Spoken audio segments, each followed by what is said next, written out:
মা, ওনারা খাওয়ার জন্য বসে আছেন, আর আপনার ছেলের রাগ তো আপনি ভালো করেই জানেন। নন্দিনী, আরে আর কত সময় লাগাবে তুমি? একটা কাজও ঠিক করে হয় না তোমার দ্বারা। দেখুন না মা, এবার আমার ভয়ে গা হাত পা কাঁপছে। তুমি ভয় পাচ্ছ কেন? আমি আছি তো। নন্দিনী, জয়, তুমি কি 2 মিনিট অপেক্ষা করতে পারো না? আমরা খাবার বানাচ্ছি তো। এটা নিয়ে যাও তুমি। আচ্ছা। আমি তরকারি নিয়ে আসছি। নাও, যাও।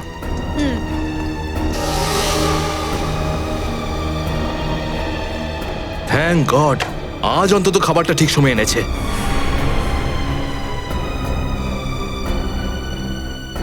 নন্দিনী, তুমি না কোনো কাজের নও।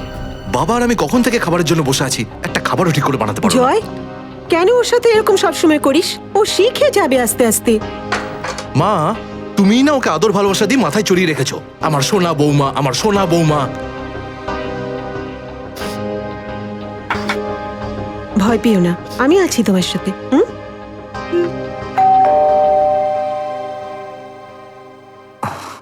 আরে বাবা, এই খাবার সময় আবার কে চলে এলো? হ্যাঁ স্যার, আপনার একটা পার্সেল এসেছে। পার্সেল? আগে হ্যাঁ পাঠিয়েছে কে? স্যার, একে তো আমি পড়েছিল পার্সেলটা নিয়ে এলাম, আর আপনি আমাকেই জিজ্ঞেস করছেন? আমরা এখনো কাউকে অ্যাড্রেসই দিইনি, তাহলে পার্সেল কোত্থেকে এলো? আরে বাবা, 4 দিন হলো আমরা এখানে এসেছি, পার্সেল কি করে আসবে? আরে বাবা, পার্সেলে কার নাম আছে সেটা আগে দেখ। আরে মা, নামটাই তো বুঝতে পারছি না। এই নিন, এই আপনার পার্সেল। আপনার ইচ্ছে হলে এটাকে রাখুন, না হলে ফেলে দিন, আপনার ইচ্ছে। আর এই নিন, এইখানে সাইন করে দিন। বাবা, এর ভেতরে তো একটা অদ্ভুত জিনিস আছে মনে হচ্ছে।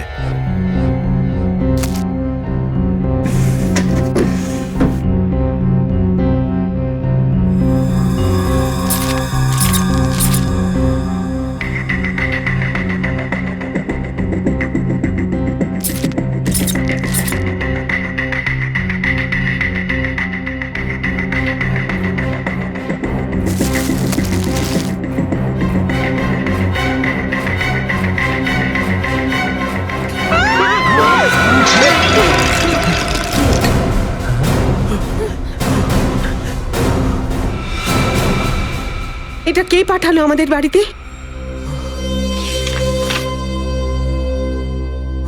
চিঠি? আপনাকে এই চিঠিটা এই জন্য পাঠাচ্ছি যাতে আপনি জানতে পারেন যে আপনি কত বড় জল্লাদ। আপনাকে জ্বালিয়ে দেওয়া উচিত, আপনাকে গুলি করে দেওয়া উচিত, আর আপনার বেঁচে থাকার অধিকার নেই। যেটা আপনি আমাকে দিয়ে করাচ্ছেন সেটা ভুল। আমি কাজটা অবশ্যই করেছি, আর এই চিঠির সাথে সেটা পাঠিয়েও দিচ্ছি।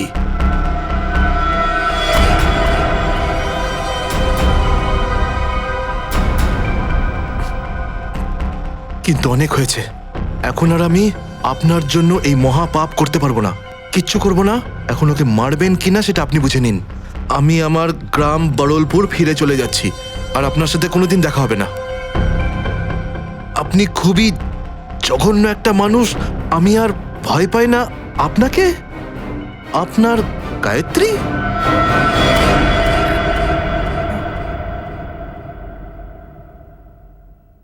কে এই গায়ত্রী? হ্যাঁ, দেখো নন্দিনী, আমার উপর ভুল দোষারোপ করা হচ্ছে। আমি জানি না এই গায়ত্রী মেয়েটা কে। আমি থাকার পরেও কে তোমার এই গায়ত্রী? আর এই পুরস্কার দিয়েছে তোমার গায়ত্রী তোমাকে? হ্যাঁ,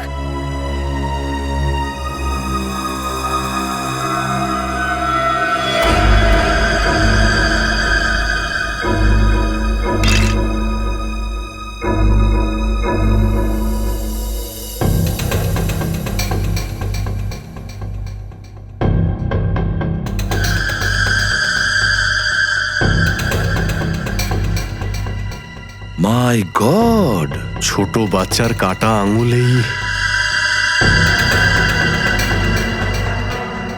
ফর্মালডিহাইডে রেখেছেন মনে হচ্ছে। 5-6 দিন পুরনো হবে স্যার। আঙুল কেটে পাঠিয়েছে মানে আমার তো এটা কিডন্যাপিং এর কেস বলে মনে হচ্ছে।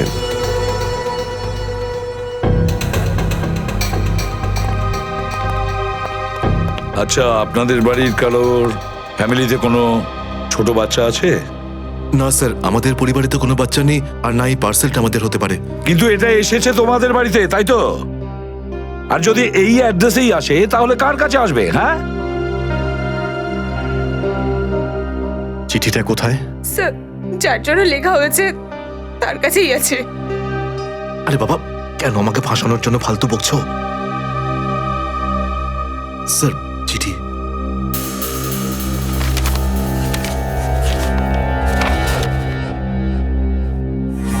আপনাকে চিঠি এই জন্যই লিখছি যে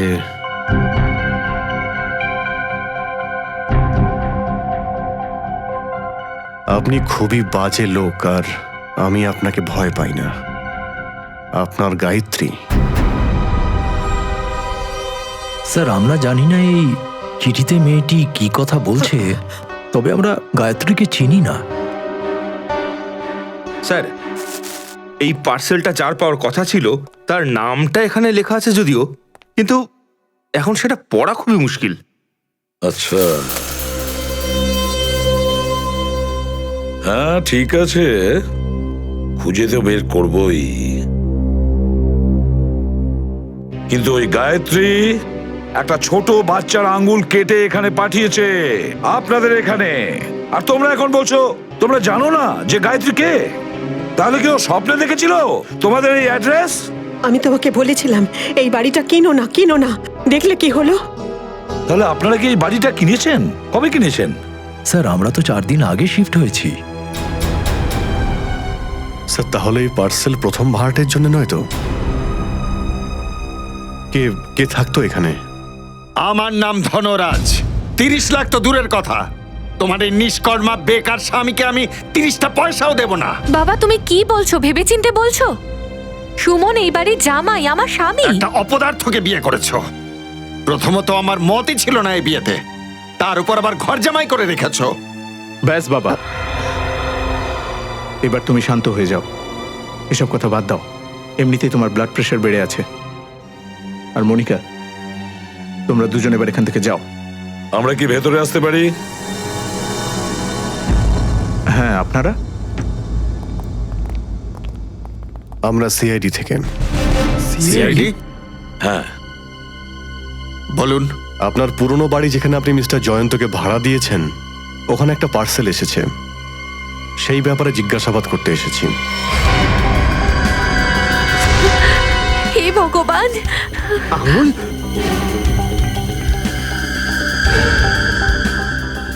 এ তো কোনো বাচ্চার আঙুল। হ্যাঁ, আর এর সঙ্গে একটা চিঠিও দিয়েছে। কোন গায়ত্রী এই চিঠিটা লিখেছে।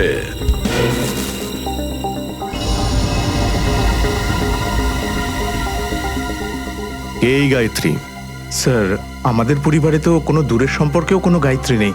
স্যার, আমাদের পরিবারের কোনো বাচ্চার এই আঙুলটা নয়। কোনো পরিচয় ছাড়া কেউ এইভাবে কাউকে চিঠি পাঠায় নাকি? ঠিক আছে, কোনো ব্যাপার না, আমরা ঠিক খুঁজে বের করব যে গায়ত্রী চিঠি কাকে লিখেছিল, আর ওই কাটা আঙ্গুলটা কোন বাচ্চার। আরে কতক্ষণ একে পাহারা দিতে থাকবো? যতদিন বস টাকা দেবে ততদিন।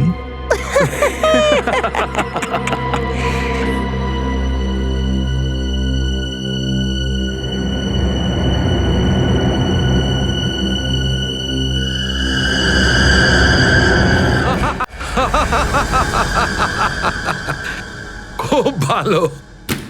ওই কাটা টুকরো আঙ্গুলটা দেখে ভেঙে পড়েছে। কি ভেঙে পড়েছে?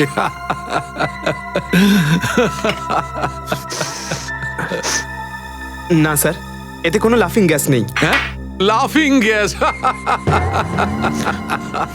দেখো শাহরুখে, Laughing. আমি শুধু এটাই বলেছি যে গায়ত্রী নামে একটা মেয়ে একটা বাচ্চার আঙ্গুল কেটেছে, আর তোমার মুখে হাসির ফোয়ারা উঠছে। আমি শুধু এটাই বলেছি তো যে আঙ্গুলটা হয়তো 5-6 দিন আগে কাটা হয়েছে, তবু একই রকম রয়েছে, পচন ধরতে শুরু করেনি। আঙুল তো ঠিক আছে, কিন্তু কিন্তু এই ফর্মালডিহাইডটা কি? ফর্মালডিহাইড কি? হ্যাঁ, কি? এই দেখো, রিপোর্টটা পড়ো। ফর্মালডিহাইডটা কি? কি? ফর্মালডিহাইড সলিউশন 6 বছরের পুরনো? হ্যাঁ, 6 বছর? পঙ্কজ কি হলো? মনে হচ্ছে ওই ফর্মালডিহাইড খেয়ে ফেলেছে। স্যার, ওই একটু আগে ওই কাটা আঙুলটার ফর্মালডিহাইড শুকেছিল। ডক্টর সালুকে শুকেছিল, ডক্টর সালুকে আউট। পঙ্কজ শুকেছিল, পঙ্কজও তাই। এবার তুমিও শুকে নাও। আমি আমি না স্যার, আমার স্ত্রী বলে দিয়েছে হাসি একদম বারণ। সালুমকে স্যার, আমাদেরকে এতটাও বোকা ভাববেন না। এই ফর্মাল ডিহাইড 6 বছর পুরনো হতে পারে, কিন্তু এই কাটা আঙুলটা তো 6 বছর পুরনো নয়। তা নয় তো কি হবে না কেন? এটা হতে পারে না যে ওই গায়ত্রীর কাছে 5-6 বছরের পুরনো ফর্মালডিহাইড ছিল, যেটার মধ্যে ও কাটা আঙ্গুলটা রেখেছে। কি এখন চুপ করে গেলে কেন? শোনো ভাই, ও আরে যখন হ্যাঁ, ফর্মালডিহাইড 6 বছরের পুরনো মানে আঙ্গুলটাও 6 বছরের পুরনো। দেখো বস, ওই যে চিঠিটা গায়ত্রী পাঠিয়েছে না, ওই চিঠিতে যে লেখাগুলো আছে না, আমি ওই লেখাগুলোর ভেতরে ঢুকবো আর জানা যাবে। এসো। নে বোঝ ঠেলা। ডক্টর সালুকে এবার পিঁপড়ে হয়ে দেখাবেন। কিভাবে? কিছু একটা খেয়ে নেবে আবার কি? পিঁপড়ে হয়ে যাবে? উনি যদি পিঁপড়ে না হয় তাহলে এর ভেতরে ঢুকবে কি করে? এই দেখো বস, এটা হচ্ছে ক্রোমাটোগ্রাফ। লাইট ওইখান থেকে বেরোবে আর এই জালির ওপর পড়বে। এটা বিশেষ ধরনের জালি। এখানে লাইটের একটা স্পেকট্রাম তৈরি হবে, লাইট হয়ে যাবে 7 রঙা। আর এই ফিল্টারের ওপর পড়বে। এটা একটা বিশেষ ধরনের ফিল্টার, যেখান থেকে শুধুমাত্র একটা বিশেষ ধরনের রেই এই চিঠির ওপর পড়বে যেটা গায়ত্রী লিখেছে। আর ওই লাইট এই চিঠির ওপর যে লেখা আছে সেই লেখার মধ্যে ঢুকে যাবে। আর সেই লাইটের কারণে এই লেখাগুলো ছোট ছোট অক্ষরগুলো হঠাৎ গরম হতে শুরু করবে আর লেখার সমস্ত হিস্ট্রি এখানে দেখা যাবে। আর এইটা এই কম্পিউটারের সঙ্গে কানেক্টেড। আর এই কম্পিউটার পড়ে আমাদের জানাবে যে এই লেখাগুলো কতদিনের পুরনো। সালুকে, তোমার ফিজিক্সের লেকচার শেষ হয়েছে। হ্যাঁ, এবারে আমরা গল্পটা শুরু করি। এই দেখো বস, এই লাইট এই জালির ওপর পড়েছে আর লাইটের স্পেকট্রাম, আর এই বিশেষ ধরনের লাইটটা পড়েছে এই চিঠির ওপর।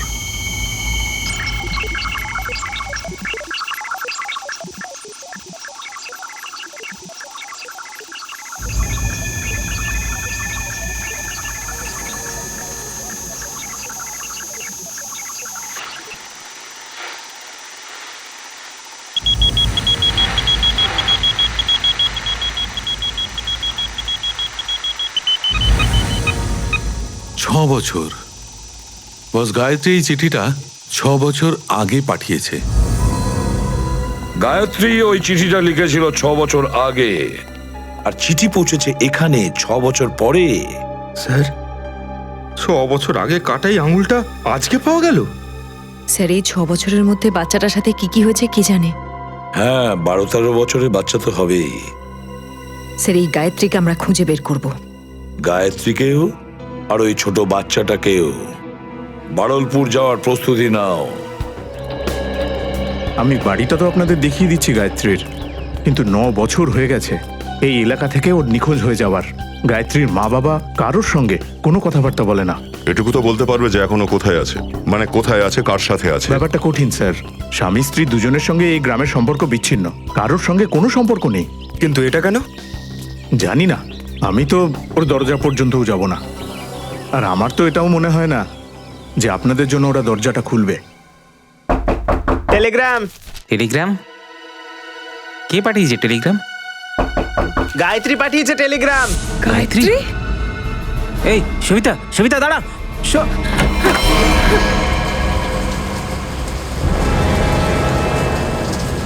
আপনারা কারা দাদা?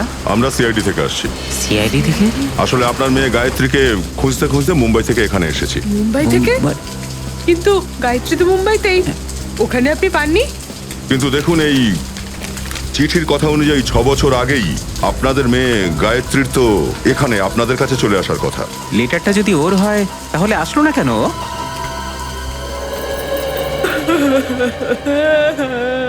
আবার কোথায় গেল আমার মেয়েটা? কোথায় গেল আমার মেয়ে?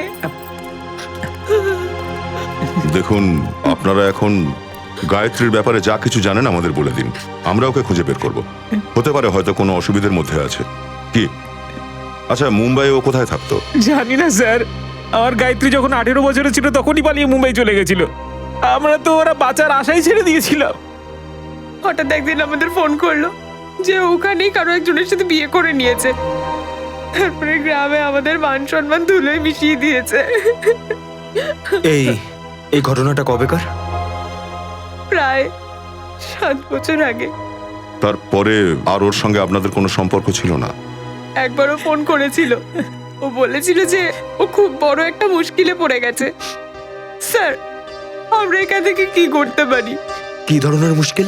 জানি না স্যার, মাঝে মাঝেই ফোন করে আমাকে বলতো, বাবা আমি এখানে এসে মুশকিলে পড়ে গেছি। যার জন্য এই চিঠিটাও লিখেছিল ওই ওকে মনে হচ্ছে মুশকিলে ফেলে দিয়েছিল।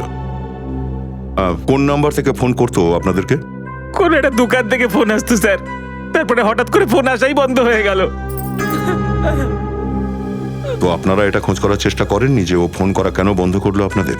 স্যার, আমরা অনেকবার ওখানে ফোন করেছি।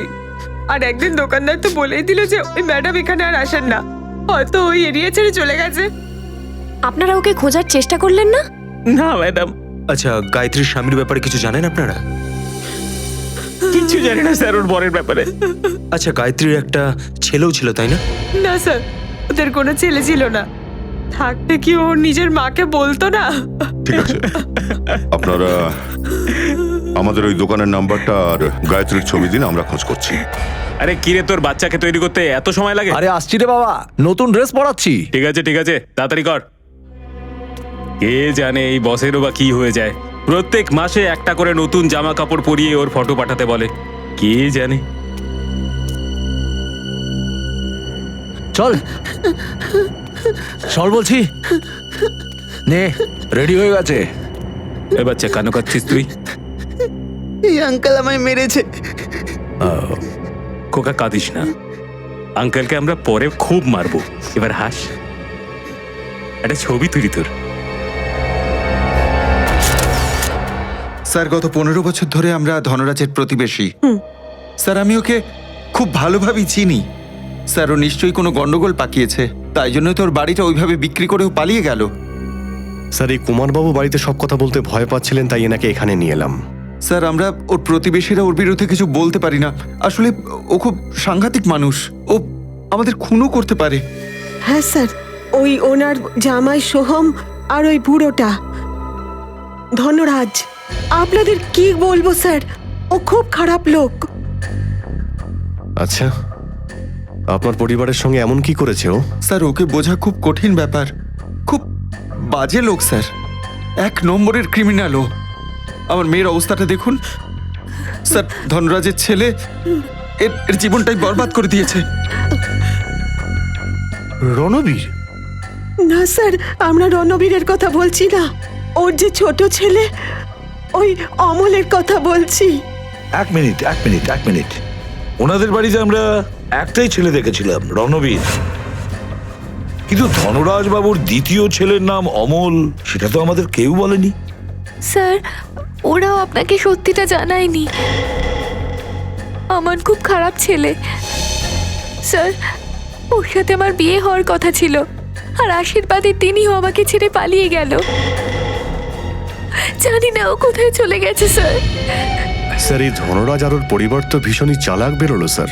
রবি, গায়ত্রীর ফটো দেখাও এনাদের। স্যার, একে কি তোমরা কখনো দেখেছো? এ হলো গায়ত্রী। না, কখনো দেখিনি। আচ্ছা, ওদের পরিবারে কোনো বাচ্চা ছিল?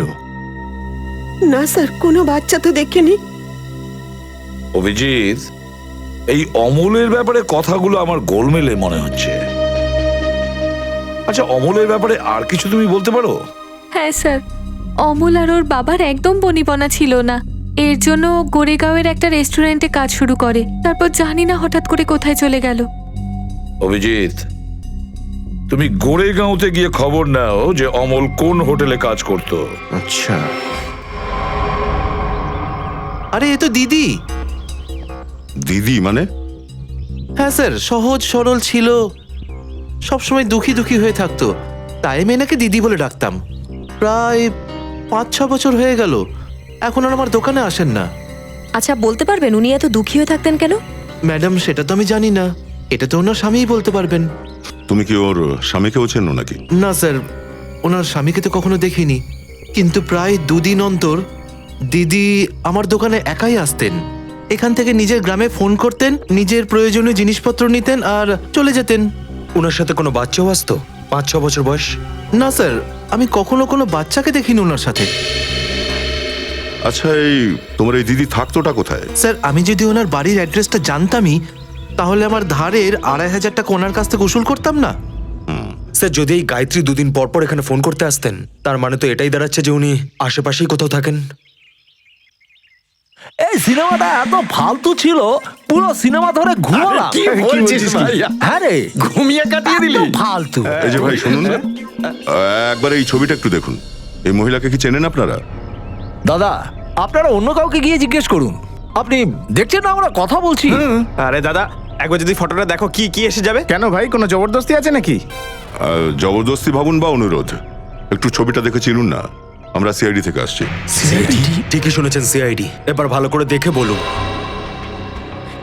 এই মহিলা, আরে ইনি তো তিনি। স্যার, এর জন্য আমাকে অনেক মার খেতে হয়েছে স্যার। আমি এর ব্যাপারে কিচ্ছু বলতে পারবো না। আমি যাচ্ছি। আরে, শোনো, শোনো, ভাই। আরে না রে বাবা।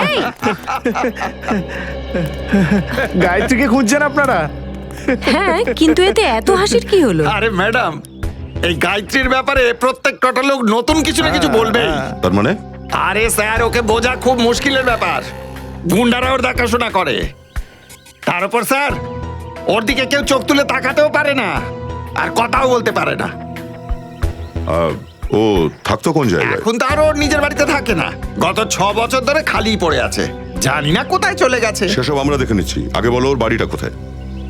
ওইটা হলো গায়ত্রীর বাড়ি।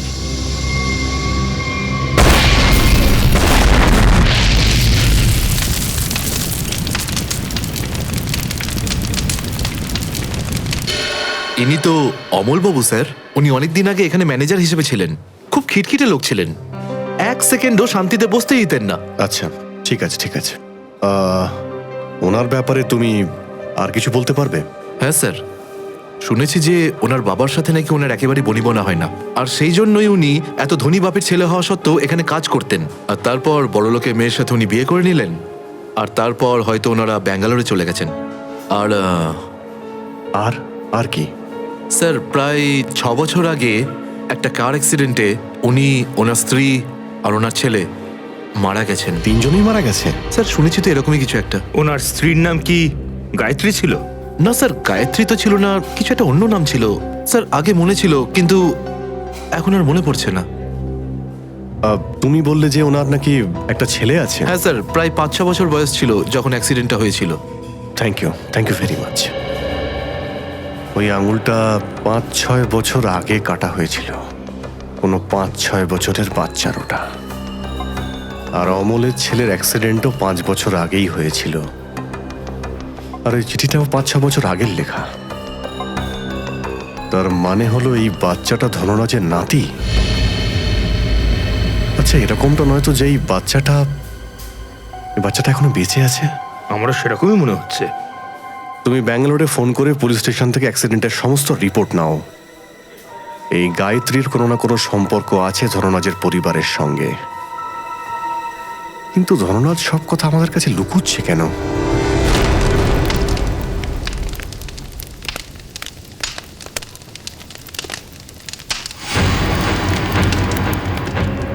কি দারুণ টাইমিং! আমরা গায়ত্রীর বাড়িতে প্রায় ঢুকতে চলেছিলাম, আর ঠিক সেই সময়ই বম ব্লাস্ট করলো কেউ। স্যার, এই ঘটনাটাকে খুব একটা সাধারণ মনে হচ্ছে না। মনে হচ্ছে বাচ্চাটা এখনো বেঁচে আছে, আর এখানে কোথাও লুকিয়ে রাখা হয়েছে ওকে। আর হয়তো ওরা জানতে পেরে গেছে যে আমরা গায়ত্রীর ব্যাপারে জিজ্ঞাসাবাদ করছি। হ্যাঁ, কিন্তু এমন কি জিনিস ছিল এখানে যাতে খুনি চাইছিল যে সেটা আমাদের হাতে না পড়ুক? এই বাড়ি তো কয়েক বছর ধরে বন্ধ, গায়ত্রী তো এখানে থাকতোই না, তাহলে এভাবে ব্লাস্ট করার কি দরকার? একবার দেখো তো আশেপাশে, দেখো কিছু পাও কিনা।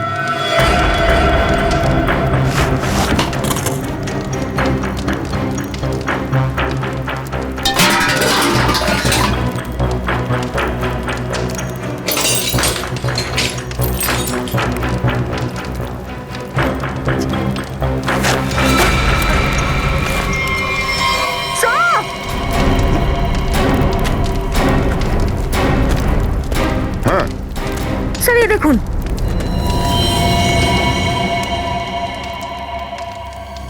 এটা তো একটা কঙ্কাল। কোনোভাবে সিমেন্ট আর ইটের মধ্যে আটকে ছিল এটা।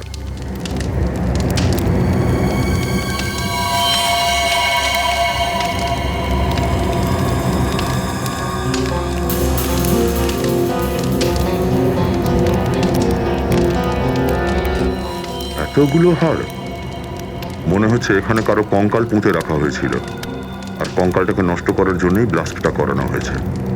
মানে স্যার, অপরাধী চায়নি যে আমরা কঙ্কালটা খুঁজে পাই। একটা কাজ করো, যতগুলো হাড়ের টুকরো পাও সব তুলে নাও, আর লাশের খুলিও খুঁজে দেখো, এখানেই থাকবে নিশ্চয়ই আশেপাশে।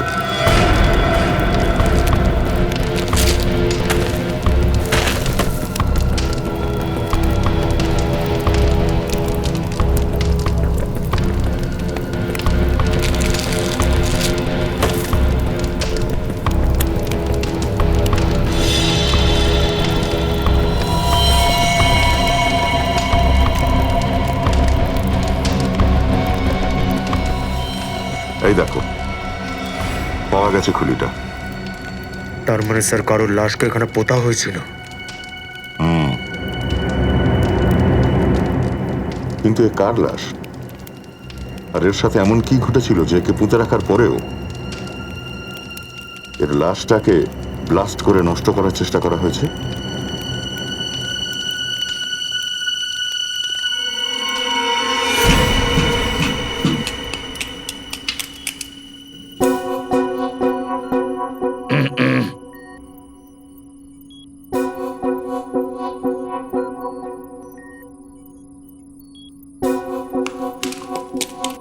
সালুখে, তুমি একে একে সব হাড় বের করো, আর আমরা দাঁড়িয়ে সেগুলো গুনি, কেমন?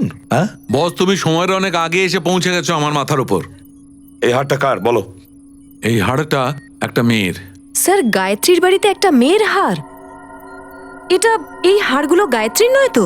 বলতে পারবো না গায়ত্রীর না কেউ অন্য কারোর। এটা তো তখনই জানা যাবে যখন এই খুলিটার মুখ তৈরি হবে।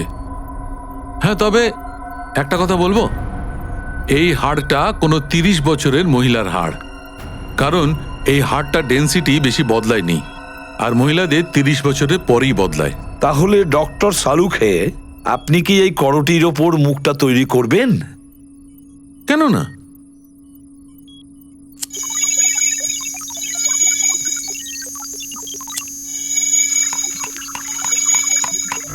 আচ্ছা, একটা কথা বলবো, যে ওই গায়ত্রী ঘরের মধ্যে বোম ব্লাস্টটা করিয়েছে, ওর থেকে বড় গাধা পৃথিবীতে আর একটাও নেই। সেটা কেন? সিম্পল একটা কথা, ও যদি ব্লাস্টটা না করাতো তাহলে খুলিটা বাইরে আসতো না। যদি খুলিটা বাইরে না আসতো তাহলে ওকে নিয়ে আমরা মাথা কামাতাম না।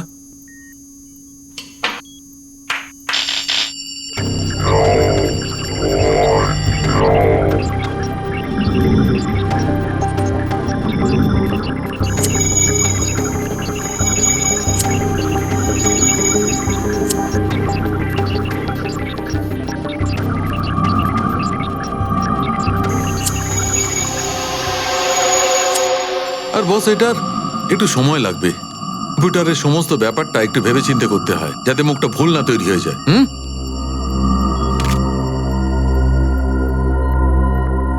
মাই গড, এটা কি? এই দেখো বস, এটা তো সোনা দেখছি, গোল্ড।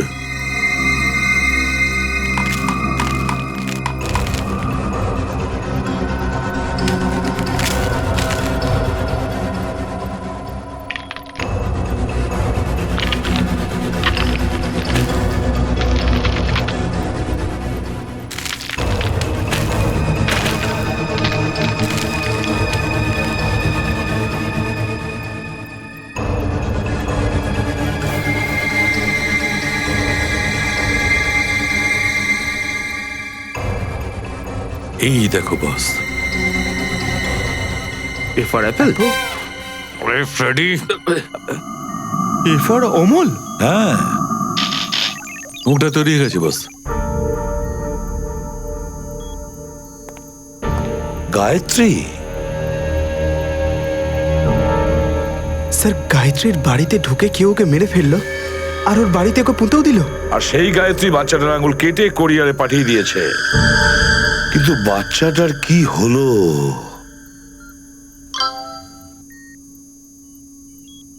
স্যার, হ্যাঁ, ব্যাঙ্গালোর পুলিশ একটা মেল পাঠিয়েছে। লেখা আছে যে 6 বছর আগে অমল তার ওয়াইফের সাথে কোথাও যাচ্ছিল, গাড়ি পাহাড় থেকে নিচে পড়ে যায় আর গাড়িতে আগুন লেগে যায়। হ্যাঁ, কিন্তু এই ফটোতে একটা বাচ্চাও দেখছি। কিন্তু স্যার, মেলে তো বাচ্চার কথা উল্লেখ নেই। এটার একটাই মানে দাঁড়ায় যে বাচ্চাটা বেঁচে আছে। স্যার, বাচ্চাটা গলা একটা চেনও পড়ে আছে।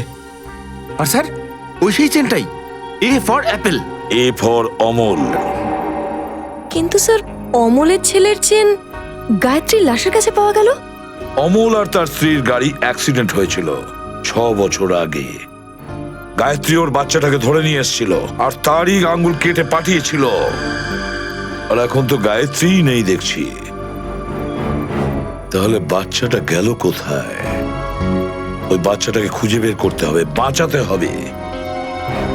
আর ধনরাজকে খুব ভালো করে ধরতে হবে। ব্যাস, বাবলু যদি এক গালো খেয়ে নেয় না, তাহলে আমাদের কাজ হয়ে যাবে।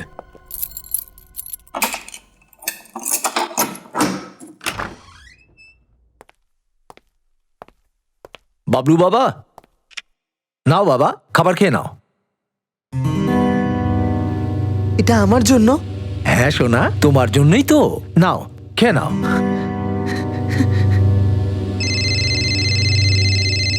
বস? হ্যাঁ বস। হ্যাঁ হ্যাঁ, এই বেরোচ্ছি। হ্যাঁ বস, আপনার কাজ হয়ে গেছে। চল বেরো। চল। ধনরাজ বাবু, কি বলছিলেন আপনারা? যে আপনারা আঙ্গুলের ব্যাপারে কিছুই জানেন না, গায়ত্রীকে তাও চেনেন না, আপনাদের পুরো ফ্যামিলিতে কোনো বাচ্চাই নেই। তাহলে এটা কি? এটা কি? মিথ্যের পর মিথ্যে বলে গেছেন আপনি। আপনি ভালো মতোই জানতেন যে ওই আঙুলটা কার। আপনি ভালো মতোই জানতেন যে গায়ত্রী কোনো ভুল অ্যাড্রেস লেখেনি। আপনি আমাদের কেন জানাননি যে আপনার আরো একটা ছেলে আছে, অমল, যার একটা 5-6 বছরের বাচ্চা আছে? কেন?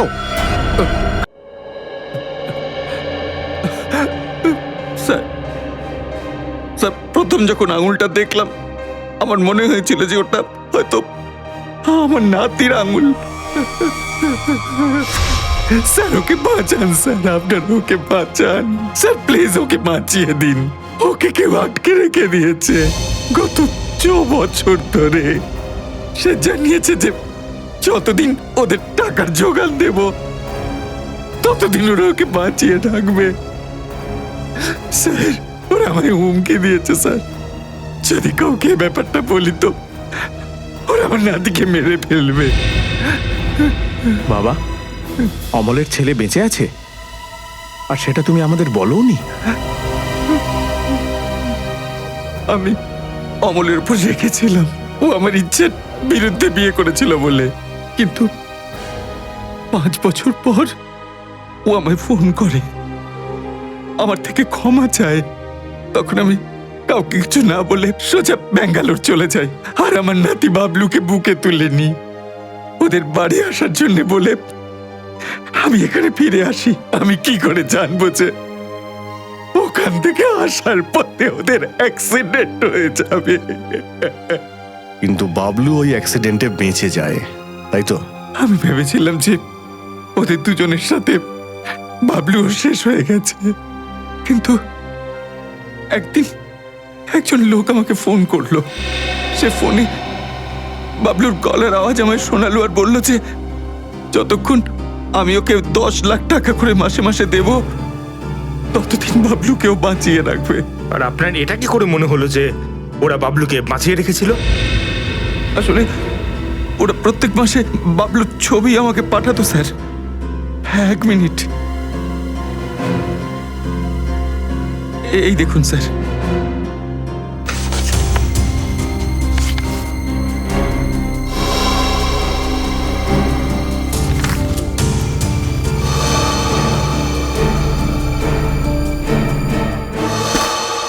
আপনার কাছে ওই কিডন্যাপারের ফোন নাম্বার নিশ্চয়ই আছে? না স্যার, ও প্রত্যেকবার অন্য অন্য নম্বর থেকে ফোন করত। আজ পর্যন্ত একবারও নম্বর রিপিট হয়নি স্যার। ধনরাজ বাবু, এই কিডন্যাপার আপনার সাথে টাকা পয়সা নিয়ে খেলা করেই যাবে, মিথ্যে আশা দিয়েই ছাড়বে। কিন্তু বেশি দিন আমরা এই খেলাটা কিছুতেই খেলতে দেব না। এই খেলা আর খেলতে পারবে না ওরা। হ্যালো, ধনরাজ বাবু, আমি ভাবছিলাম যে আপনার নাতিকে ফিরিয়ে দেব। ও তুমি, ঈশ্বর তোমার মঙ্গল করুন। প্লিজ আমার নাতিকে ফিরিয়ে দাও। আমরা ভগবানের ভরসায় থাকি না। তুমি আমাদের ভালো করবে আর আমরা তোমাদের। হ্যাঁ হ্যাঁ, আমি প্রত্যেকবারের মতো টাকা নিয়ে যাব। বলো কোথায় যাব? এক্ষুনি আসছি। না, এখন নয়, কাল সকালে ঠিক 7টার সময় কাল্লু গ্যারেজ। আর এবার 10 কোটি টাকা নিয়ে আসবে। 10 কোটি? হ্যাঁ, 10 কোটি। কিন্তু এত ক্যাশ টাকা আমি পাবো কোথা থেকে? এই জন্য তো 12 ঘন্টা সময় দিচ্ছি না। আর শোনো, কোনো চালাকি নয়, না হলে নিজের নাতিকে সবসময়ের জন্য হারাবে। না না, প্লিজ আমার নাতির কোনো ক্ষতি করো না। আমি পৌঁছে যাব, 7টা বাজার আগেই পৌঁছে যাব। Hello hello hello,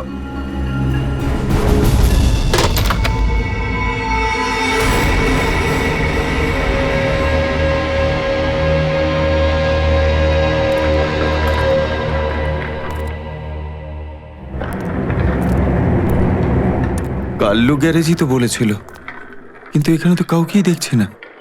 hello hello, কেউ আছো? বাবা, রণবীর, রণবীর তুমি এখানে এলে কেন? বাবা তোমাকে একা এখানে কি করে আসতে দিতাম আমি? রণবীর, তুমি জানো যে ওরা আমাকে একা আসতে বলেছিল এখানে। যদি ওরা তোমায় দেখতে পায় তাহলে বাবলুর কোনো ক্ষতি করে দিতে পারে। যাও যাও এখান থেকে, যাও।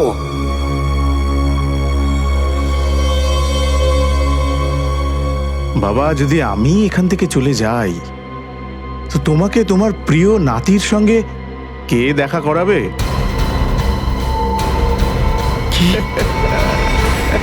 তুমি? হ্যাঁ, আমি তোমার নাতিকে 6 বছর ধরে আগলে রেখেছি। তুমি কি বলছো রণবীর? তুমি এটা কি করে করতে পারো?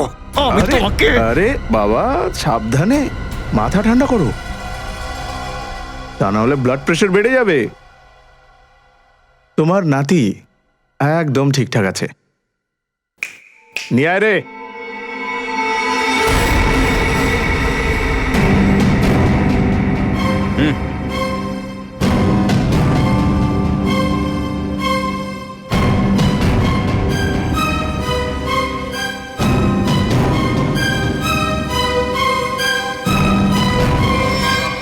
বাবলু, দাদু, বাবলু, দাদু, বাবলু, আমার বাবলু, দাদু।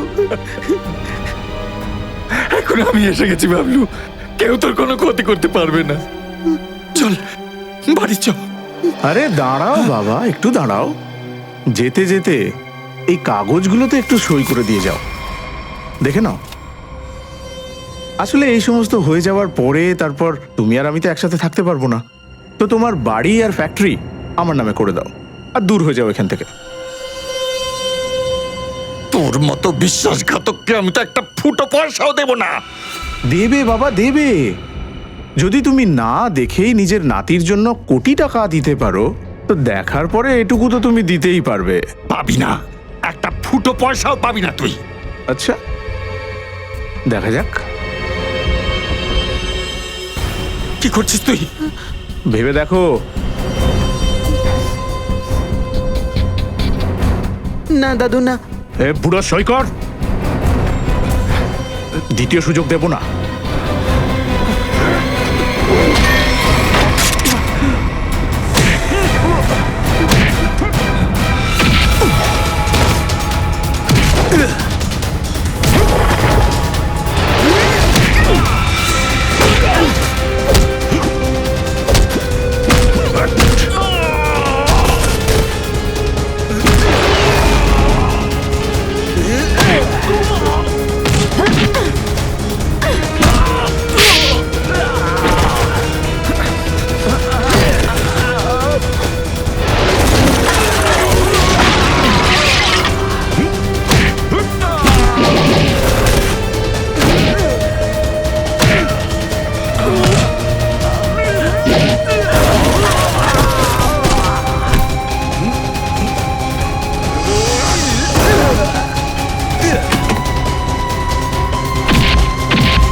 সোনার ডিম পাড়া হাঁসের পেট কাটতে চেয়েছিলি তুই, সব ডিম একসঙ্গে চেয়েছিলি না? ধনরাজ বাবুকে ফোন করে এখানে ডাকাই হলো তোর সব থেকে বড় ভুল। গায়ত্রী চিঠিটা এই জল্লাদটার জন্য লিখেছিল, এই বিয়ে করেছিল ওকে। এবার বল, কেন করলি তুই এই সব? কোনো সন্তান ছিল না ওনার যখন আমাকে দত্তক নিয়েছিলেন, কিন্তু অমলের জন্মের পর আমি এদের বোঝা হয়ে গিয়েছিলাম। রণবীর, আমি তোকে অমলের থেকে কোনোদিন কম ভালোবাসিনি রে। মিথ্যা কথা বলছেন আপনি। অমল ওদের মতের বিরুদ্ধে বিয়ে করেছিল আর বাড়ি ছেড়ে চলে গিয়েছিল। আমি ভেবেছিলাম এবার হয়তো আমার অধিকারটা পাবো, কিন্তু না, আমি তো নিজের ছেলে নই। সেই জন্যই অমলকে তুই অ্যাক্সিডেন্ট করে মেরে দিলি। হ্যাঁ, কিন্তু ওই অ্যাক্সিডেন্টে অমলের ছেলে বেঁচে গিয়েছিল। আমি ভাবলাম কোনো ব্যাপার নয়, এই বাচ্চাটাকে দিয়েই আমি এই টাকার খনি থেকে টাকা বের করতে থাকবো, আর একদিন একে কাঙাল করে ছাড়বো। গায়ত্রী তো তোর স্ত্রী ছিল, তুই ওকে মারলি কেন? স্যার, আমি ভেবেছিলাম ও নিশ্চয়ই আমার কথা শুনে চলবে, কিন্তু না, ও তো একে দয়া করতে লাগলো। আমি অনেক জবরদস্তি করবার পর তারপর এর আঙুলটা কেটেছিল, আর তারপর ও আমাকে হুমকি দিতে লাগলো। আমাকে বলল, অঙ্কিতকে তাড়াতাড়ি বাড়িতে পৌঁছে দাও, নইলে আমার পর্দা ফাঁস করে দেবে, আমার নিজের স্বামীর। এই জন্যই তুই ওকে মেরে ওখানে মেঝেতে পুঁতে রেখে এলি? হ্যাঁ, কারণ আমি চাইছিলাম না আমার এই এত সহজ টাকা রোজগারের রাস্তায় কোনো বাধাবিঘ্ন আসুক। বাধা বিঘ্ন তো আসারই ছিল। অপরাধের রাস্তায় বাধা দেওয়া আর অপরাধীদের শাস্তি দেওয়াই হলো সিআইডির কাজ। 3 খুন করা আর বাচ্চাটাকে কিডন্যাপিং করার অপরাধে তুই জেলে বসে পচে মরবি যতক্ষণ না ফাঁসির অর্ডার আসছে।